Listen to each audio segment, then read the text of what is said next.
नमस्कार दर्शकबिन, तपाईलाई हार्दिक स्वागत गर्न चाहन्छु। म अमित अधिकारी, मेरो युट्युब च्यानल अमित अधिकारीमा। आशा गर्दछु तपाईहरू आरामै हुनुहुन्छ र आज हामी चर्चा गर्नेछौँ युजिसी नेट 2025 जुनमा सम्भावना भएका केही विषय, जस्तै कि आज हाम्रो चर्चामा रहनेछ नेपाली भाषाको वर्ण व्यवस्था।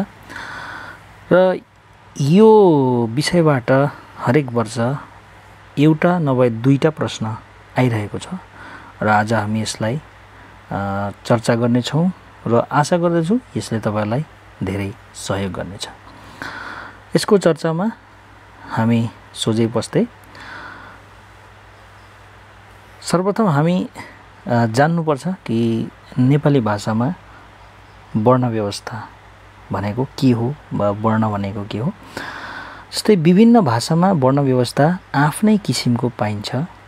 नेपाली भाषाका स्वर र व्यञ्जन वर्णहरूको व्यवस्था दुई रूपमा पाइन्छ, उच्चारित र लिखित। हामीले उच्चारण गर्ने र लेख्ने। र नेपाली भाषाको वर्ण जुन उच्चारित छ र लिखित छ त्यसमा थोरै अन्तर छ। जस्तै कि नेपालीमा उच्चारित स्वरवर्णहरू जम्मा 6 वटा छन्। अ, आ, ह्रस्वई, ह्रस्व, ए, ओ। तर नेपालीमा लिखित रूपमा स्वरवर्णहरू हामी 13 वटा पढिरहेका छौँ।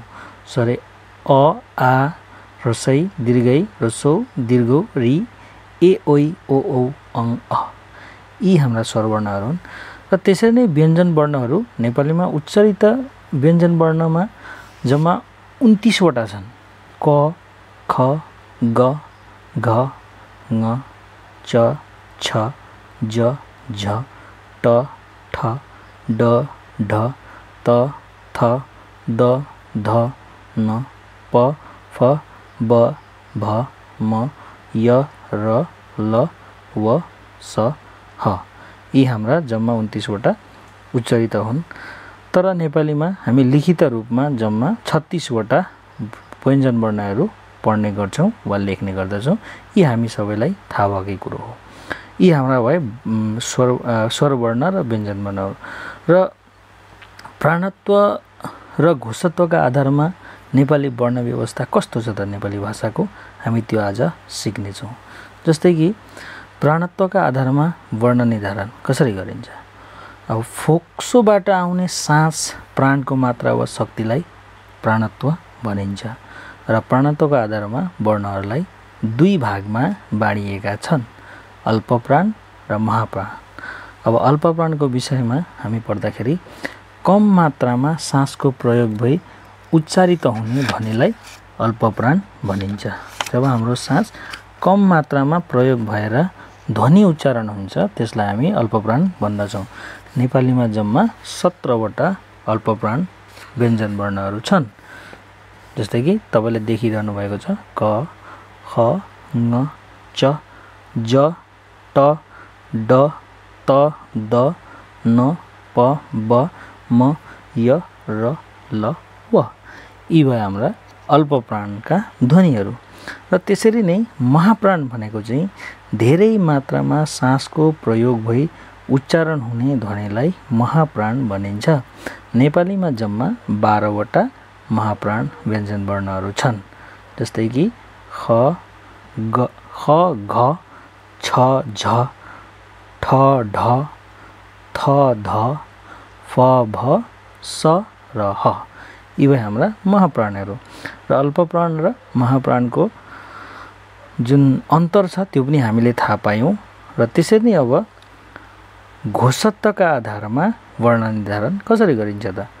अब घोषत्व भनेको स्वरतन्त्रमा हुने कम्पनलाई घोषत्व भनिन्छ। जब स्वरतन्त्रमा घर्षण भएर निस्किएको जुन ध्वनि हुन्छ त्यो घोषत्व ध्वनि हुन्छ। र त्यसरी नै त्यसमा हुने कम्पनलाई घोषत्व भनिन्छ।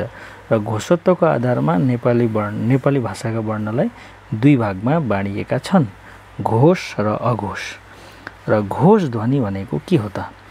स्वरतन्त्रमा कम्पन उत्पन्न भई उच्चारित हुने ध्वनिलाई सघोष वा घोष ध्वनि भनिन्छ। नेपाली वर्णमालामा जम्मा 18 वटा घोष ध्वनि छन्।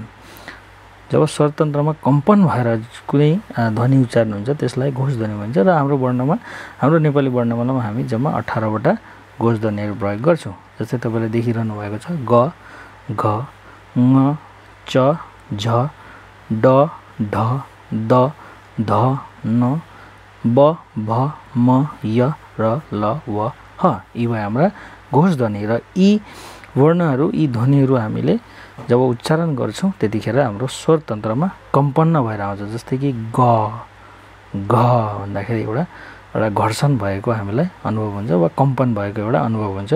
त्यसै भएर यसलाई घोष ध्वनि भनिन्छ र यसको सिधै विपरीत चाहिँ जुन हुन्छ त्यसलाई अघोष ध्वनि भनिन्छ। स्वर तन्त्रमा कम्पन उत्पन्न नभई उच्चारित हुने ध्वनिहरूलाई अघोष ध्वनि भनिन्छ।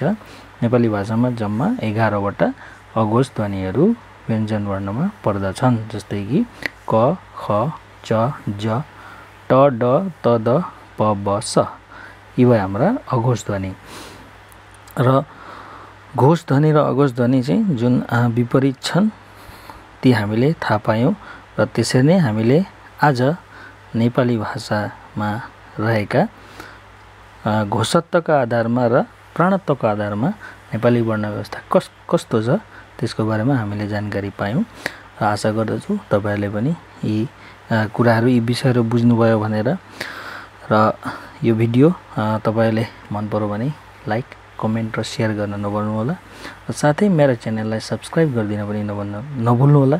यति भन्दै आजको यो विषयलाई म यही विराम गर्दछु। फेरि हामी अर्को विषय लिएर फेरि भेट हुनेछौं र तपाईहरुको तयारी जोरदार राख्नुहोस् र तपाईहरुको सफलको कामना गर्दै म अमित अधिकारी आज यस भिडियोबाट बिदाई लिन्छु। फेरि भेट्नेछौं अर्को भिडियोमा। धन्यवाद। नमस्कार।